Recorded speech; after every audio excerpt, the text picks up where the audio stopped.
Is Colorado still a good market? Well, let's look at some of the statistics here.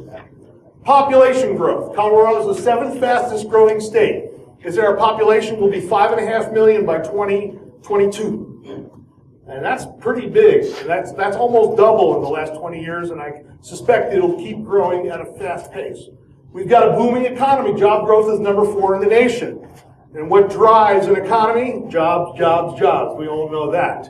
So more jobs means more people. More people means more residents that need places to live. And more residents and not enough inventory always means more cash flow for us as landlords. Because when vacancies go down, rents go up. This isn't TV, by the way. You can actually see it.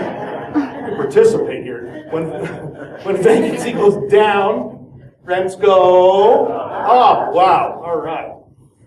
It's still landlord-friendly, relatively, even despite some recent bad legislation, like the 10-day notice, which, just an extra week.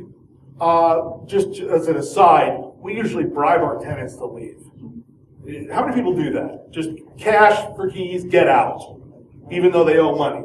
Don't take it personally. Like Tony Soprano says, just business. Right? If it's cheaper to pay them money to get rid of them, and they don't trash the place, you don't have to pay lawyers, and you don't have to pay, the crew, and you don't have to clean up all their garbage, and then pay another guy to haul off the stuff, and the broken windows, and all that stuff. Just pay people to go away. It's the best way to do it. But still relatively landlord-friendly. I'm from New York, and I started practicing in New York City, rent-controlled apartments. You have no idea how bad it is, but how bad it can get. In California now, it's all statewide rent control. Who knows, maybe in 10 years we'll be there too. If things keep going the way they're going. But probably only Denver. I couldn't see that statewide happening. But for now, it's still pretty landlord friendly. It's still, give them a notice. You can get them out in a reasonable amount of time compared to most places. The number 1 business in Colorado is still tourism. And the mountains aren't going away.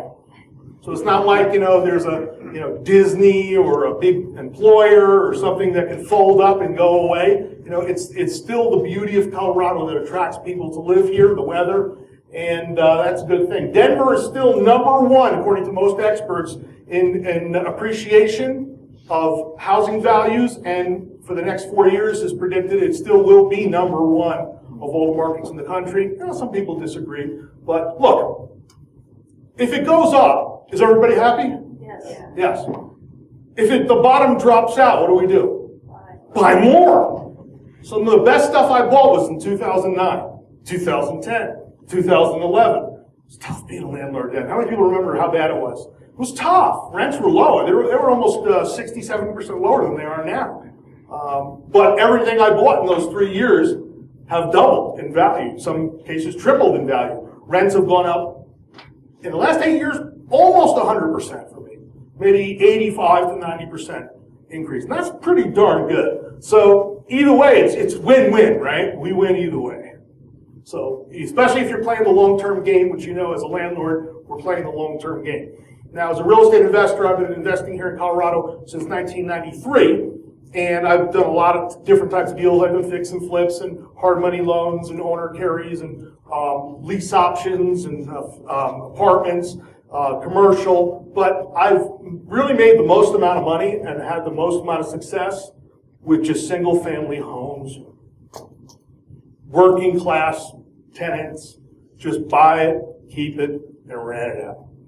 That's been my bread and butter forever, and I think for a lot of you, it's going to be the same as well as maybe some multifamily.